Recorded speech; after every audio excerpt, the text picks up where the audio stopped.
extreme thing, I suppose, that you that you've done for a first date, all in the name of love. Eoghan Corry, who's a travel journalist, is with me on the line today. Eoghan, good afternoon. Afternoon. How are you? All good. Now, shining. Yeah. Want to leave Ireland. Normally we're talking to you in the context of, flight cancellations or air travel, but love actually blossomed in an unusual place for you too. And it's a really interesting thing because it happens quite often. I didn't realise how often it happened till I started talking about it. And it turned up that on an average flight, I believe this would be North America because there isn't a European equivalent survey, two people hook up. It doesn't always lead to marriage as mine did, but two people end up with some sort of relationship out of an aircraft flight. Out of random selection in the seats? Random selection, the fact that, you're confined space, you're beside each other for a couple of hours, it can be 3, 4, 5 hours, and there aren't the other distractions around you, for want of a better word. People, with loud music and bar environment and the extra stresses that people relax. They start sharing things. They start talking. I know myself. I spill out the most intimate secrets on a flight to a total stranger, secure in the knowledge that they're going one way and you're going the other, and it'll never. You think you'll never see them again? So tell me, what was your story, Eoghan? The story is that I was flying as part of a group with Orla, Orla Conlon was randomly placed beside me, and we, sat beside each other and we talked a little bit on that initial flight, but it turned out we were part of the same group. She's not a journalist, she's a nurse midwife, and there was a group of journalists travelling with this group. It was a pilgrimage company. We were going to the Holy Land, we were going through Istanbul. So we met on this flight, it was a largish group. That was the time we were thrown together as part of that group. Didn't initially start seeing each other for quite a while afterwards, but something interesting happened. We actually exchanged a lot of thoughts and communication, emailed, texted, wrote each other into each other's lives, a bit like one of those 19th century novels. Okay. And then when it happened, we knew quite a bit about each other. So you were obviously then on this holiday for however many days, at the initial stage.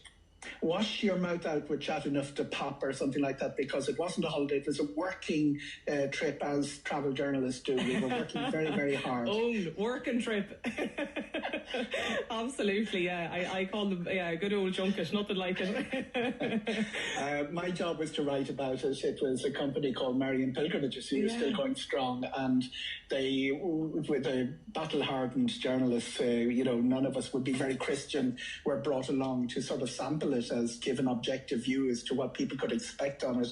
That's what we did. Well, you must have given them a great review. Yeah, I did.